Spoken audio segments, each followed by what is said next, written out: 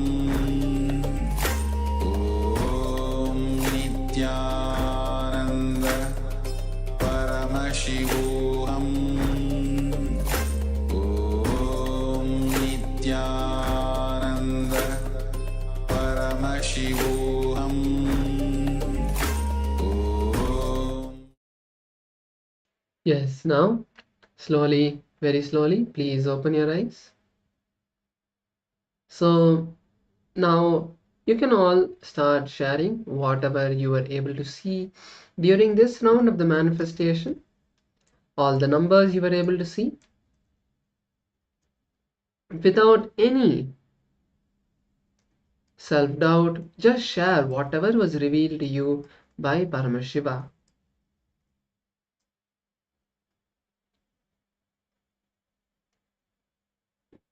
Let's take a few moments to write down and share in the Zoom whatever we were able to see. So yes, let us now move to the verification. So we have the number 27, which was projected for all the participants. And actually in the previous round, one of the participants had said they saw the number 27, and exactly in this round, it is the number 27. So that is the different ways Paramashiva manifests in us. We need to just be open to see exactly why Paramashiva is showing what he is showing.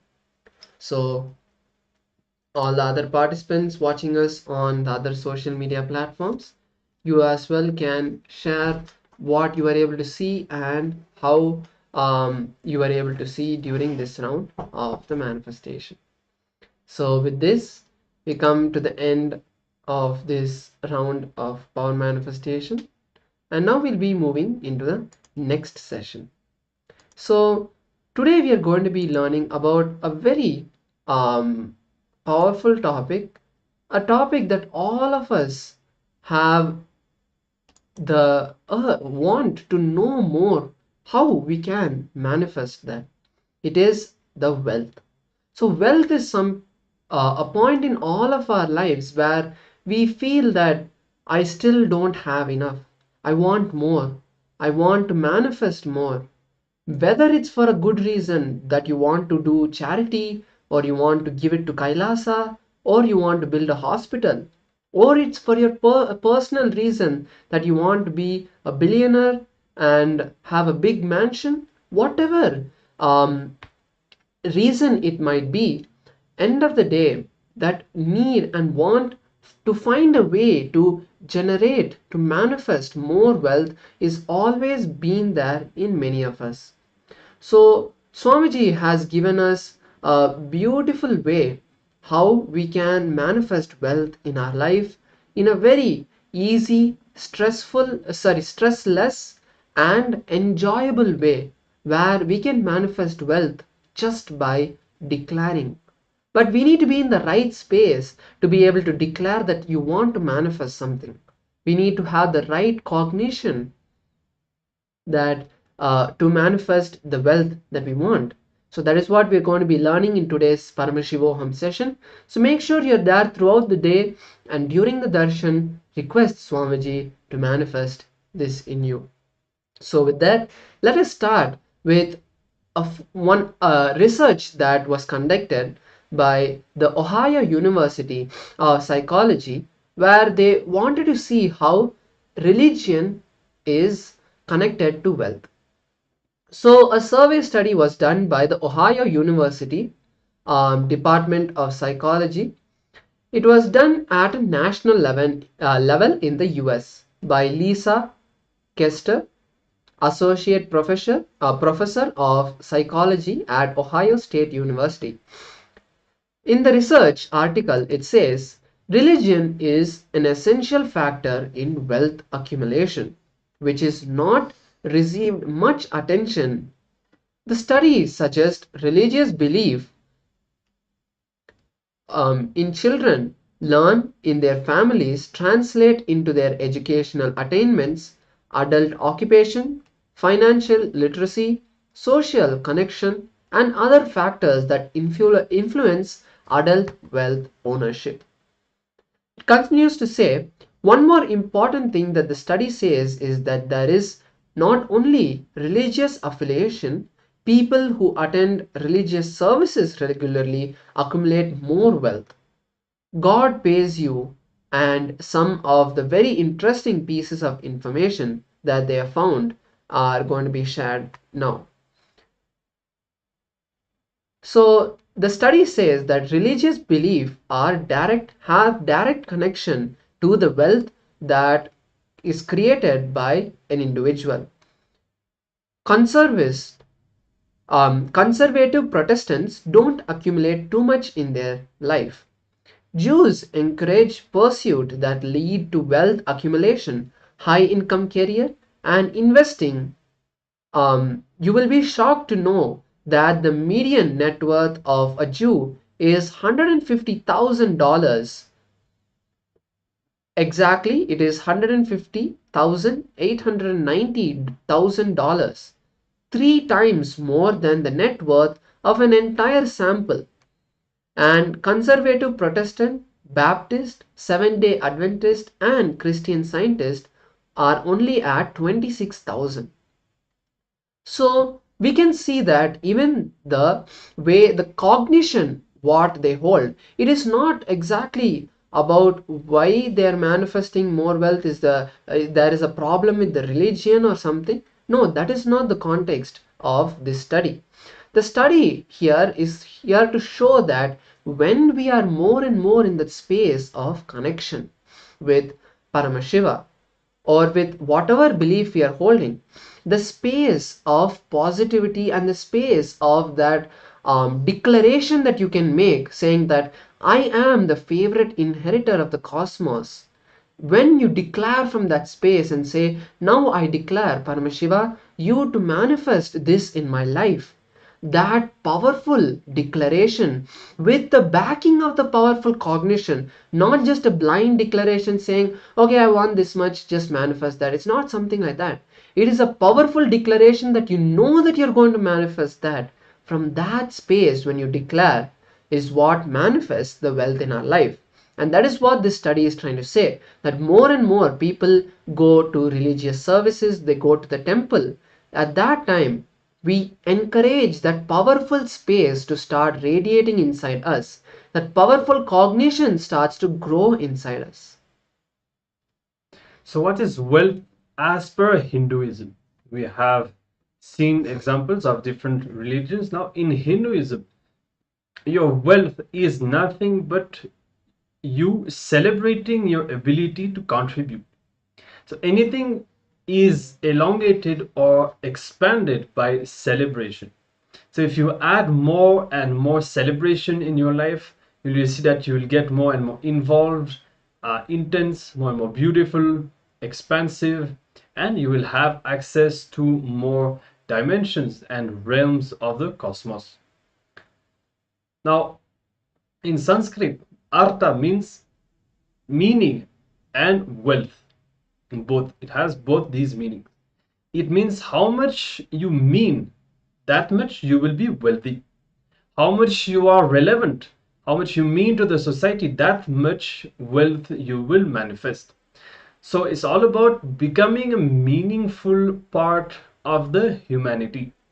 So the way we are learning wealth as per Hinduism is not just about the number, it's not just about somehow increasing that number. There's a much deeper understanding about it. It's about how you contribute, how relevant you are to the world. Now, understand one thing, only wealth that is generated by being meaningful, a meaningful part, a meaningful member of the society is wealth. Otherwise, anything else cannot be considered as wealth. So it's not just about making money, it's not just about accumulating properties or any form of resources. Even that can be a load. Even that can be something that will actually reduce the quality of your life.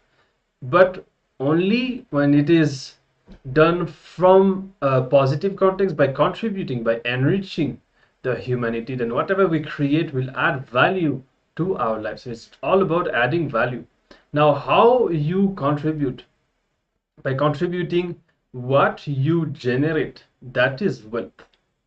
Artha, as we said, is being contributing, meaningful part of the humanity. Wealth is not something outside of you, as we just said. It's not just about money or what you own. It is an extension of what is you.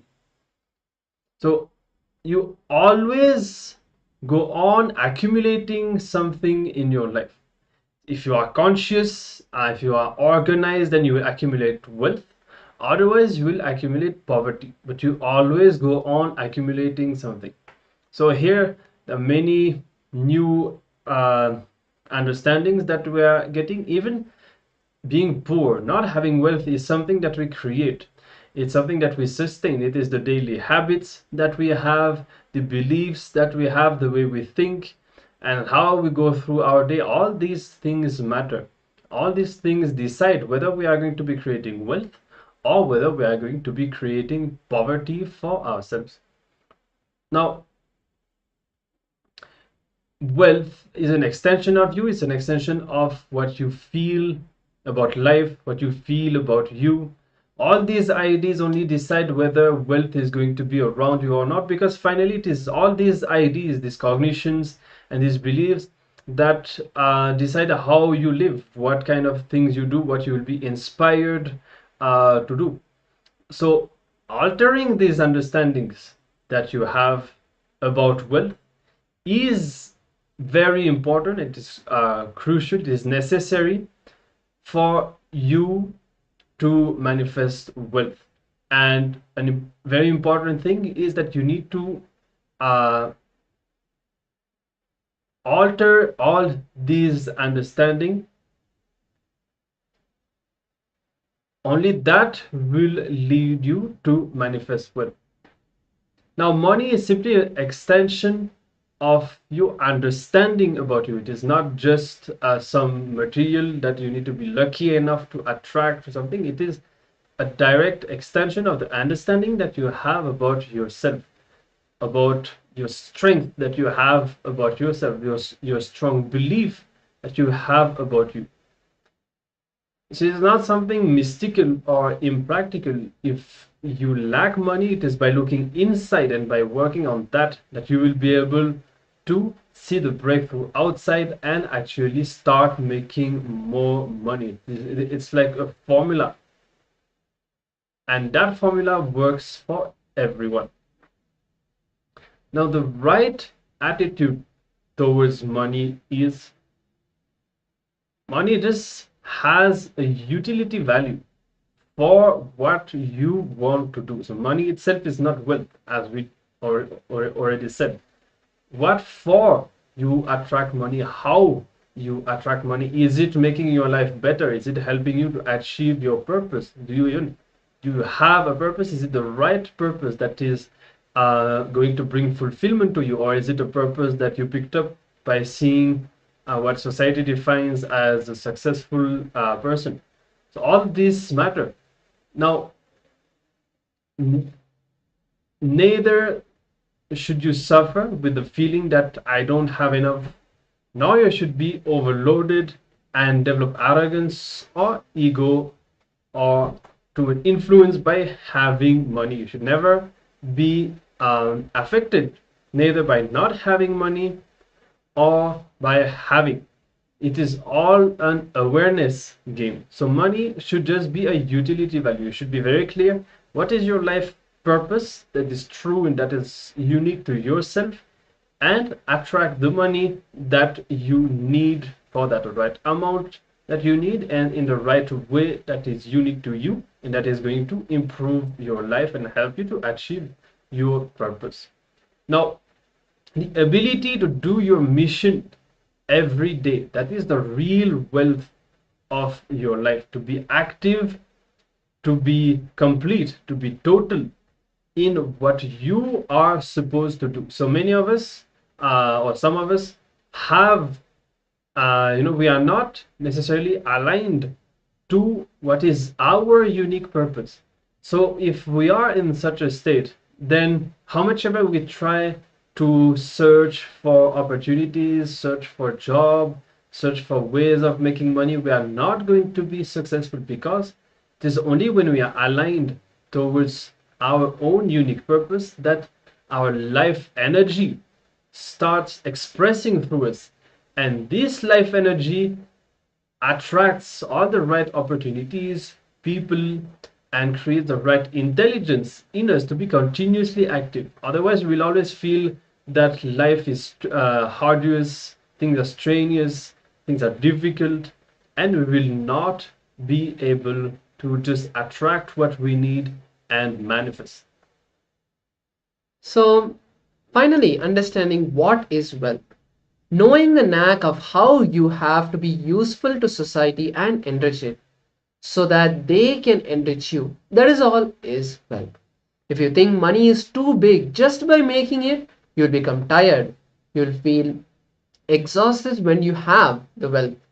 The biggest poverty, please understand, is just by making it, you become tired. Because after that, you're not able to enjoy that wealth that you have created. So, you will make the wealth, but you will not be there to enjoy, and somebody else will be enjoying it. That is the biggest poverty of life. So, the ability to do your mission, your everyday mission with the wealth, and be able to use the wealth that you create is wealth. That is why Swamiji says that making money without thinking it's too big, making money knowing that it is dust which flies when you walk, having that powerful record is having that powerful cognition is wealth. Swamiji says, I have to put it on record that one of the statement I heard from my guru is knowing that the dust which flies when you walk is wealth.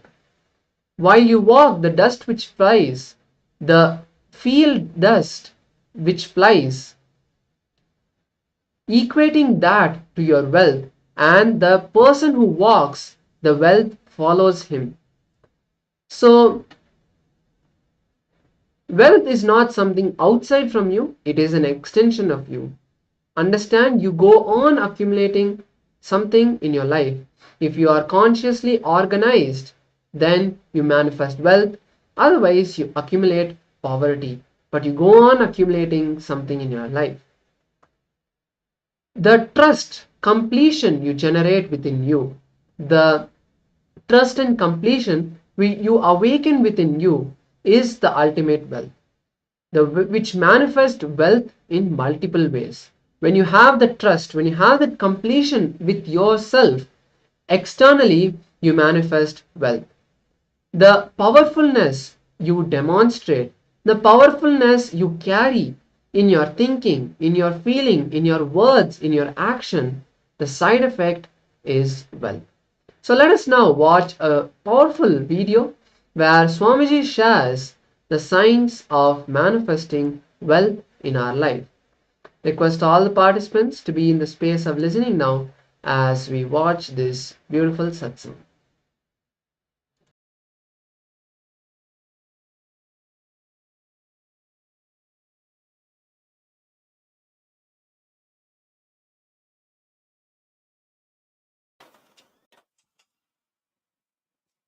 Let me explain this word Nitya Dana Yoga.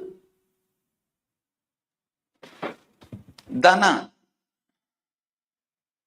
In Sanskrit, this word Dana not only means money, it means abundance.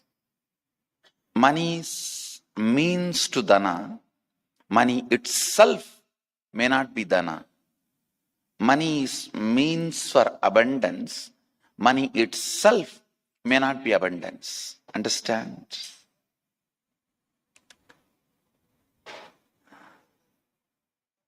Real abundance is having everything completely in the life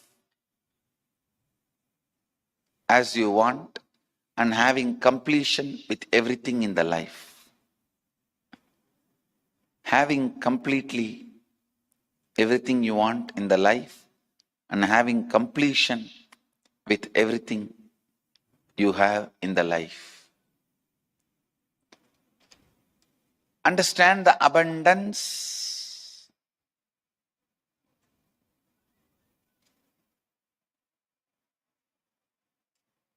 Abundance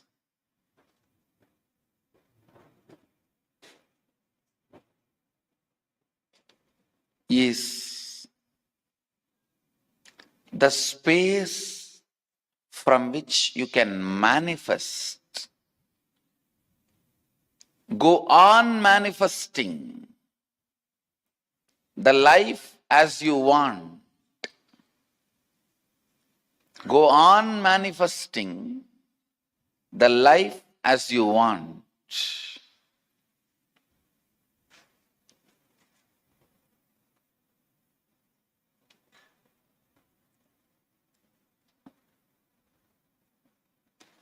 If you just have billions or trillions or multiple zeros getting added in your bank account, but do not have energy or the health to live your life, and feeling tired and bored all the time, I won't call you person with abundance. You may be a person with a lot of money, but not wealth or abundance.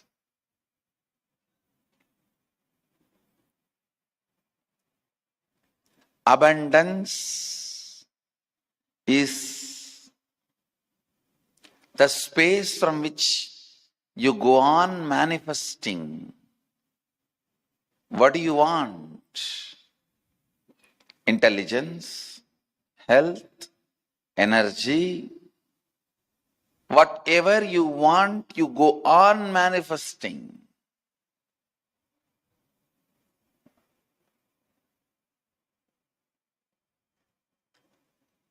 So the difference between money and abundance should be made very clear. I am not saying don't have money. I am not saying don't earn money. No. I am not saying that. All I am trying to tell you is money has its own limited utility. Do not equate just the money for abundance, then you are mistaken. Money is great in its place. That cannot be equated to abundance.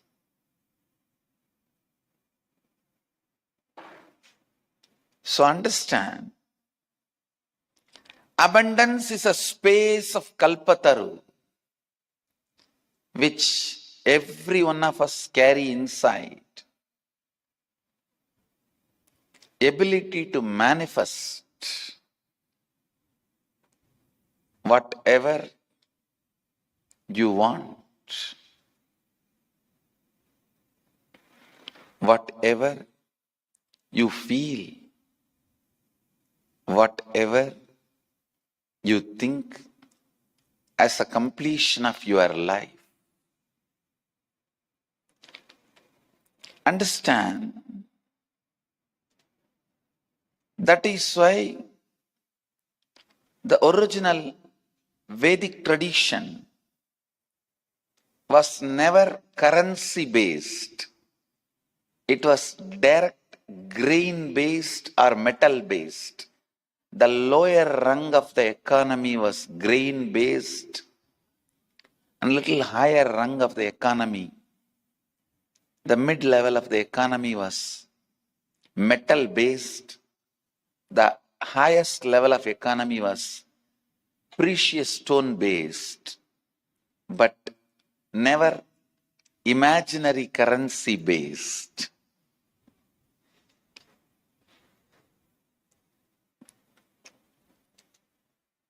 Understand.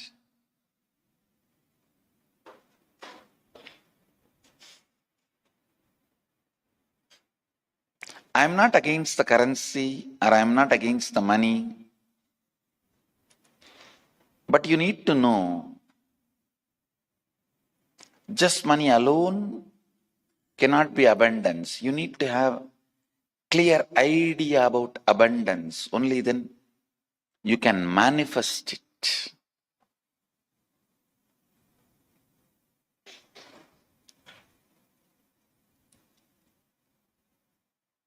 If you are clear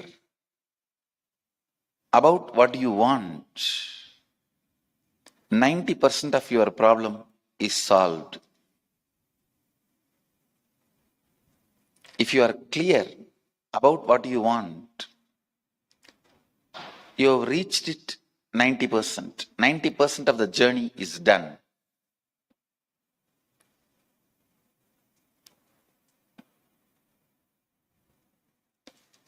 So remember, money has utility value, nothing more.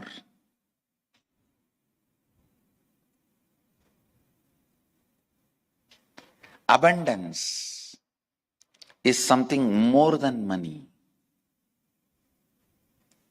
It may include money also, but it is more than money.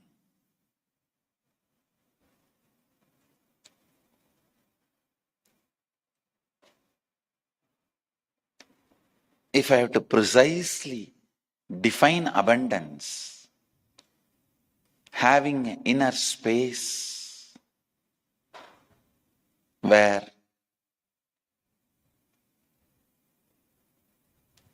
you manifest,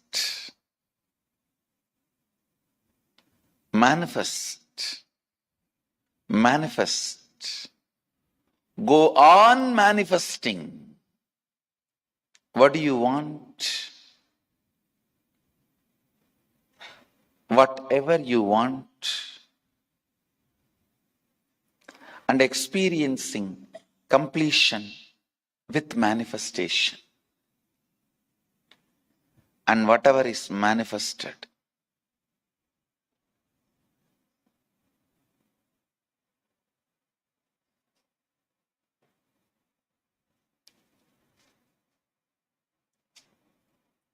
so be very clear about the word dana.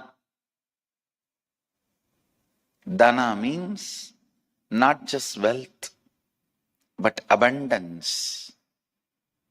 Nitya Dana Yoga means today and tomorrow I'm going to share the science experientially, uniting you with abundance. Yoga means uniting. Nitya Dana Yoga means uniting all of us into abundance eternally. So you become complete with abundance. Abundance becomes your completion. Understand, whatever you sought, you are having. Whatever you are seeking now, you will be having in the future. Whatever you sought earlier, you are having now. Whatever you are seeking now, you will be having in future. There's a law of life. If you don't have abundance, don't blame anybody.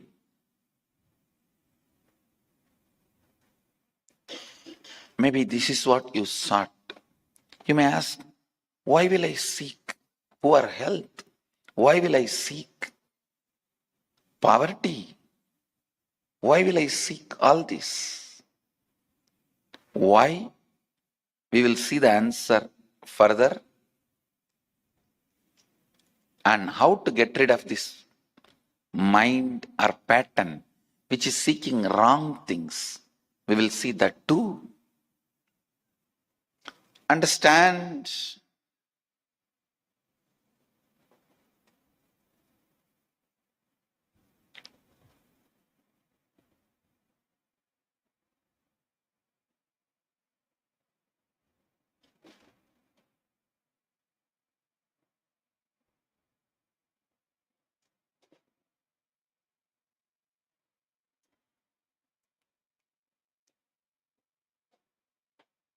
the whole science. I'm going to present it to you experientially, will unite you with eternal abundance, will give you the glimpse of eternal abundance,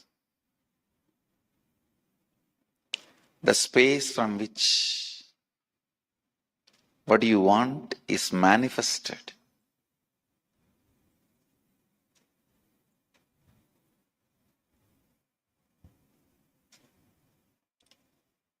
I'll introduce this science to all of you.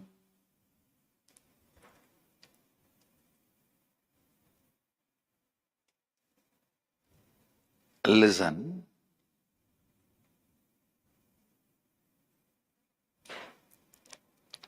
The patterns, thought currents, mental patterns, internal thought currents you carry related to your actions are stored in your muscle memory.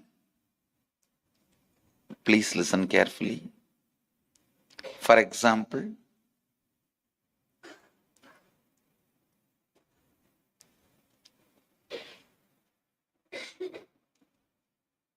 if you work for 6 hours, you will become tired. If you carry that internal thought current, by 6th hour you will be tired. Sometime,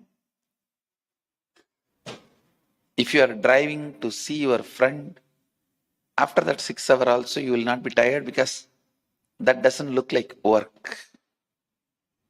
Listen, friend's house is never too far away because the memory you are going to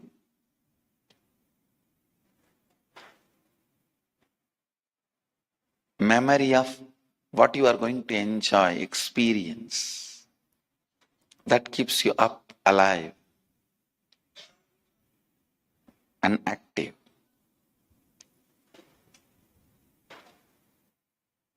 Whatever actions you do, thought currents,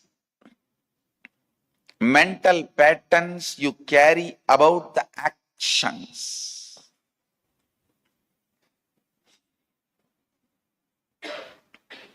get stored in your muscle memory.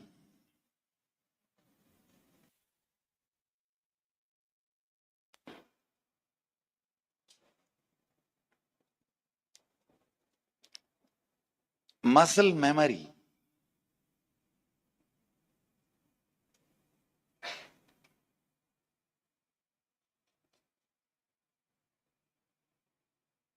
This is the first word you need to understand. All your thought currents, mental patterns you carry about your actions get stored in your muscle memory. All the thought currents, mental patterns you carry about your own self, I call that as cognition. That stays in your biomemory. Listen. Your idea about wealth. If you think, oh, making money is very difficult, protecting is very difficult, money means horrible. If you carry these ideas, cognitions, stay in your biomemory. Listen.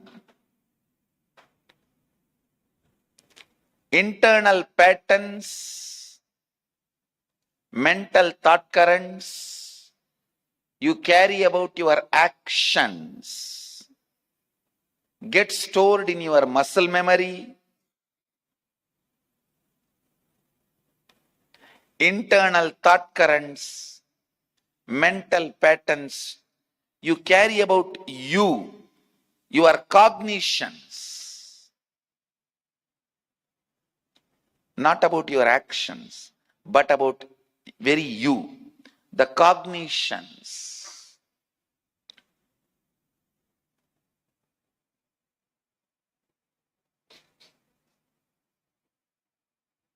Those very cognitions are recorded in your biomemory. For example, if you carry the cognition, rich people are always rude, violent. That very cognition is enough. It will never make you rich. It will never allow you to become rich because you feel, if I become rich, I may become like rowdy.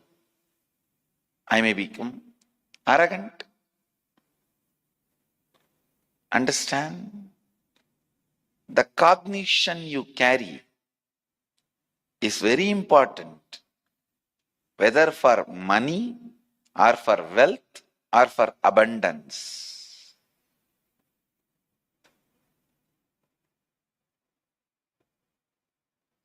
The cognitions you carry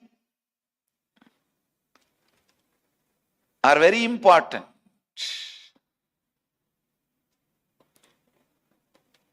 If you are attracting poverty, if you have attracted ill health, if you have attracted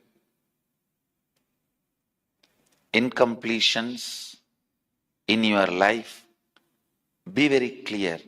You have attracted it. Means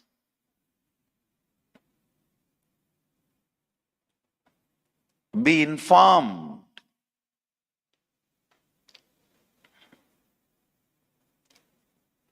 Either in your muscle memory or in your biomemory, you carry mental pattern or internal thought current which cherishes, enjoys poverty, ill health, incompletions for various reasons.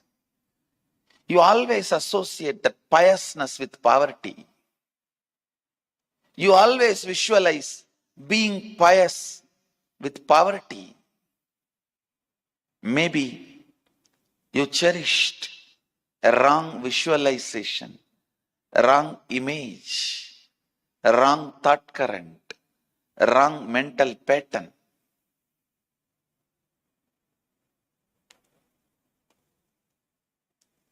In your muscle memory or biomemory.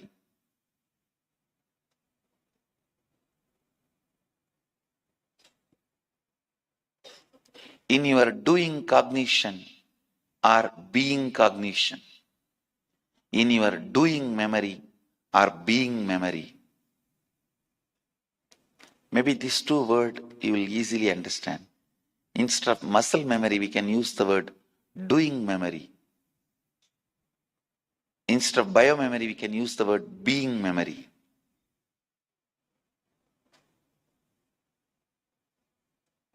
Doing memory, being memories.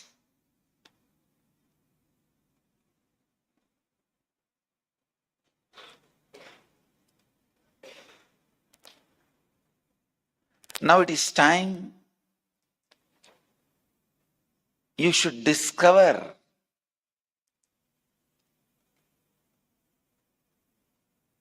the wrong mental patterns, internal thought currents you cherished, enjoyed, entertained in your doing memory and being memory. Once you discover cleaning them up, purifying you, completing you is my responsibility. I'll awaken your bioenergy, God particle in you, where you and me are one and the same.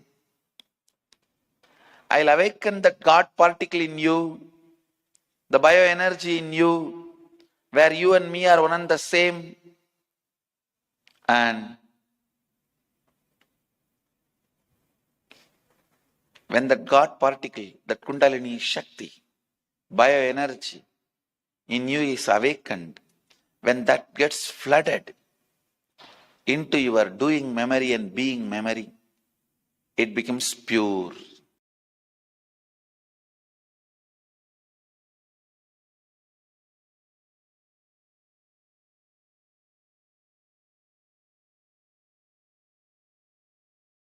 Yes.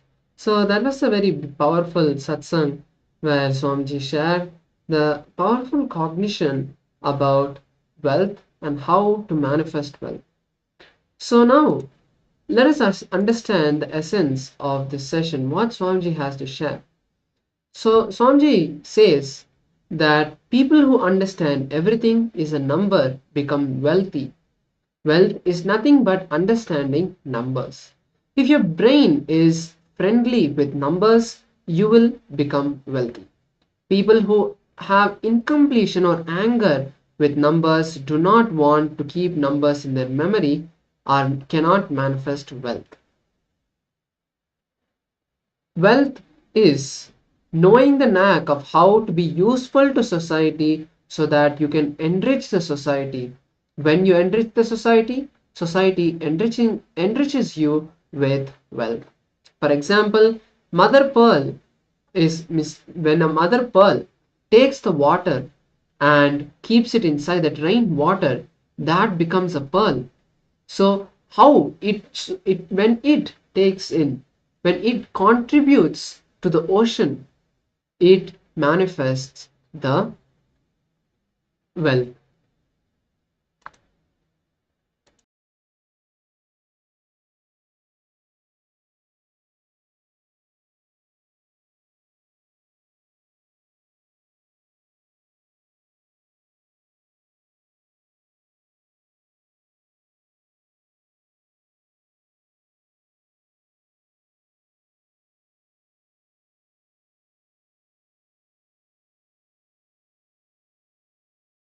Yes. So let us now move into a powerful process to complete with the wealth. So inside all of us, we have three different types of desires. One is the conflicting desires, the contradicting desires, and the conflicting desires. So, for example, the conflicting desires is in the morning you feel like you want to work, make $1 billion, but in the evening you feel like dropping everything and going and lying down in the beach. One side you enjoy the busy life, but on the other side you want to get rid of everything. Same way is that in the next example, which is the contradicting desires. For example, you want to get rid of your headache, but you keep thinking, I want to get rid of it, I want to get rid of it without doing anything, and that creates more headache in you. And finally, we have the conflicting desires.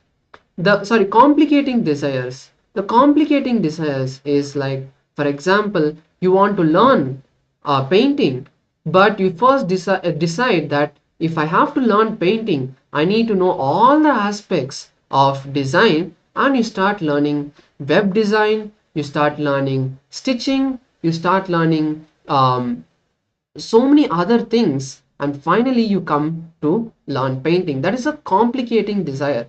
So let us take a few minutes to write down for each of these type of desires what you can make a list of just one or two desires that are there in each of these fields of the complicating desires, the contradicting desires, and the conflicting desires. So also in each of these rows in each of these columns, you have to write down, for example, in the form of earning money, spending money, and saving money. These are another 3 rows that you'll be creating. So basically, you'll have 3 columns saying complicating desires, conflicting desires, and complicating desires.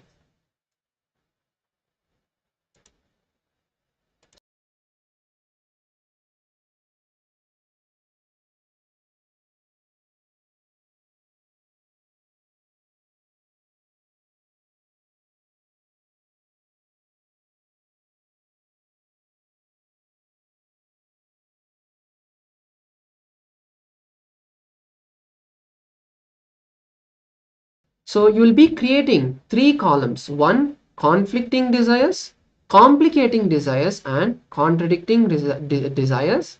And for each of them, you will write what in the aspect of earning, what is your cognition about, where your cognition is a complicating desire.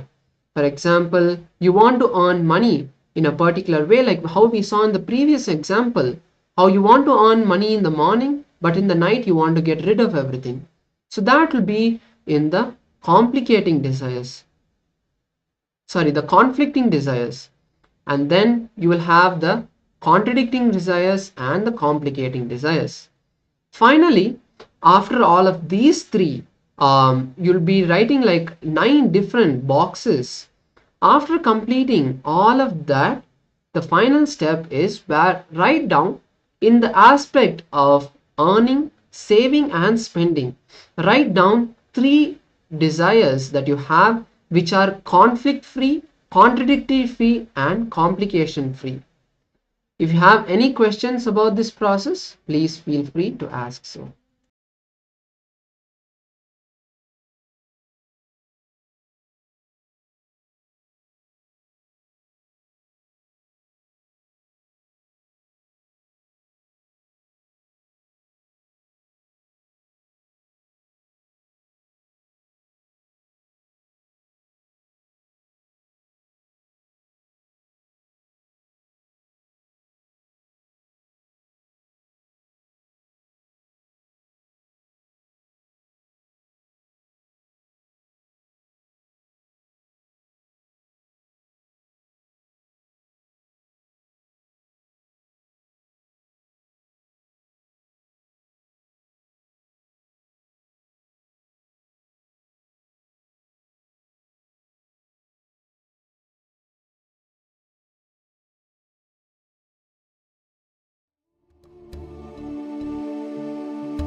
Yes, now can slowly relax. Now that we have completed this exercise, now we have a clear idea of what our desires are. The conflicting desires, contradicting desires, and complicating desires. What we have just drawn is just a blueprint of the um, desires that we have. It's just a blueprint for us to know that, okay, this desire that I'm having, that I want to manifest a particular amount of money for a particular thing, is it a conflict free, contradictory free, or a complication free desire, or is it in one of those categories? So if it is in one of those categories, what I have to do? I have to either complete with that desire or decide to complete with all the other desires which are contradicting with this desire that I have. So it is a clear blueprint for us to find how to navigate and have the right desires, so that when we have the right desires, we'll be able to put our entire energy towards one point and manifest that powerfully. So with this, we'll now be moving into the power manifestation. Today we are going to be manifesting the power of Ashtamaha Shaktis. This power is the ability for us to increase, decrease the size or weight of any of the objects. So we have basically 8 powers in the Ashtamaha Shaktis, but during this Paramashivoham level 2, we'll be manifesting the first 4 basic ones, which is the Anima, Mahima, Lahima, and Garima, which is increasing the size, decreasing the size, increasing the weight, and decreasing the weight. So let us now first listen to the Shastra Pramana and then move into the power manifestation. Paramashiva says in the Shiva Samhita, chapter 5, verses 76 to 78, he says, Maranam khadyate tena sakenapi na khadyate tasya syat paramasiddhir animadi gunaprada vayu sanyacharate dehe rasavriddhir bhave dhruvam akasha pankajagala piyusamapi vardate. The translation is, death is eaten by Paramashiva. Paramashiva is eaten by none. Paramashiva manifests the highest powers of the Ashtamaha Shaktis. The wind energy moves equally through Paramashiva's body. The juices of his body are also increased when he manifests these powers. The Anima, Mahima, the Ashtamaha Shaktis. The nectar extruding from the ethereal lotus, Akasha Pankaja, also increases in him. So, Paramashiva beautifully is giving us the technique where he says that when we go beyond the various incompletions and enter that space of oneness with Paramashiva, we enter that space of being beyond death, which is the space of liberation, where Paramashiva is. And Paramashiva says it is from that space that he is manifesting these powers. So when we are in the same space of Paramashiva, we as well will be able to manifest these powers. So we are going to be manifesting the power of increasing the size of an object. So the power of Mahima. Now to manifest this power, it is very simple. Just take any object that you have. It can be a pencil, it can be just some small object that you can place on top of a piece of paper or even on top of your phone. Once you do that, take a rough outline of that object and then keep the object in your palm or in front of you.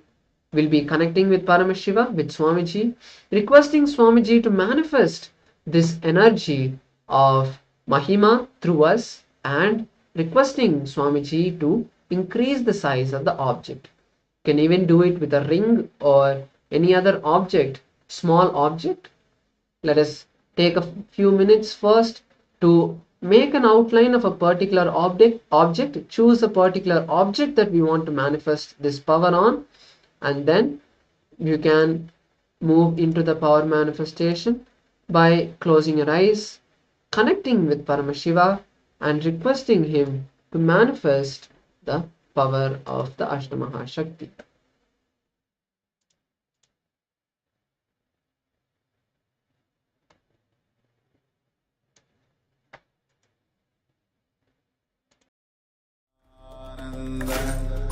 Paramashivoham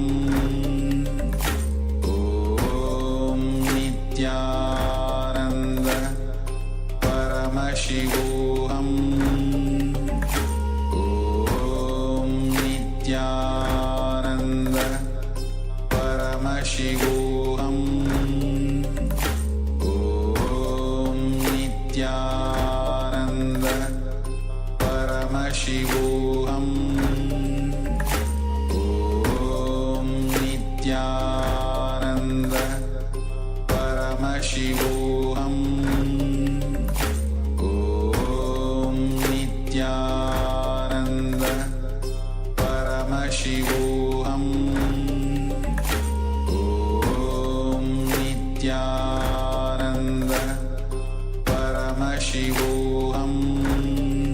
Om Nityananda Paramashivoham Om Nityananda Paramashivoham Om Nityananda Paramashivoham Om Nityananda Paramashivoham Nityananda Paramashivoham Om Nityananda